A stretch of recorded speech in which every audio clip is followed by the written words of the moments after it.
We bring you the answers to all your questions. Be better than others. Enjoy the benefits of knowledge. Accept the answers from us. What's the best temperature to set your thermostat? Summer. Typically, our bodies are most comfortable when the air inside our home is 74 to 76 degrees. So, a safe setting is 75 degrees. When gone, you can set your thermostat anywhere from 76 to 78.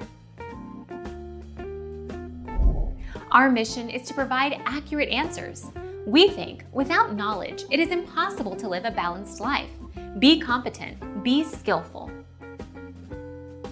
Thank you for watching. Don't forget to subscribe and hit the bell notification.